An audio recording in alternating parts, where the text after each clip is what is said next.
It's been a painful week in our country and in cities like Atlanta, Washington, D.C., Philadelphia, New York, and Chicago. All of these places a lot of us call home. Over the last month, we've witnessed devastating examples of racism played over and over on video as we've watched the horror of the murders of two African American men. First, Ahmaud Arbery in Georgia, and then George Floyd in Minnesota. Two men have lost their lives in savage acts of inhumanity. These two murders are on the heels of other heart-wrenching examples of racism and hatred directed towards people of color. Our hearts have been torn out. We are sad, frustrated, angry, and heartbroken.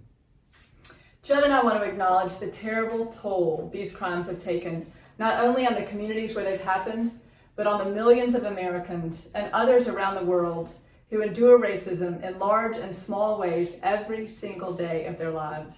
This is not just an issue that affects people out there. This is a problem which matters deeply in our own company, where the majority of Arbor team members are people of color. We've heard firsthand this week from our own colleagues about the grief and exhaustion they feel as people of color in the wake of these murders.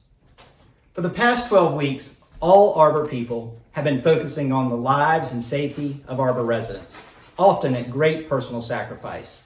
You've been at the epicenter of a global pandemic, and the work that you have done has been nothing short of heroic. We are deeply grateful to every single one of you. And we also recognize that many of you have done this demanding work while also living in a society where skin color affects everything. As white people, we recognize our specific and important obligation to fight against racism. It starts with us. If we're really going to combat racism in this country, white people are going to have to commit to change in ways we have not done in the past. And we're going to have to do it in partnership with our brothers and sisters of color. And we must do it from a place of love, not anger. As Martin Luther King said, darkness cannot drive out darkness. Only light can do that.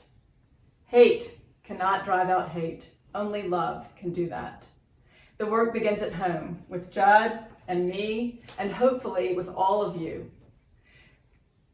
Our company is strong because of our diversity. It's an important cornerstone of the Arbor Way Foundation.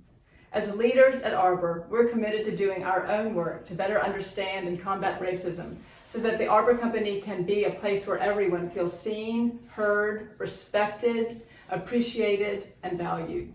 We will find ways to hold these important conversations with all of you in the weeks ahead. For those of you who feel exhausted and devalued, we stand with you. When I look at racism and these murders through the lens of my Christian faith, I am reminded of 1 Corinthians 12:26, which reads, "If one part hurts, every other part is involved in the hurt and in the ultimate healing. If one part flourishes, every other part enters into the exuberance." Together, Mary Campbell and I are committed to ensuring the Arbor Company is a place where everyone can thrive. Thank you for your time this afternoon.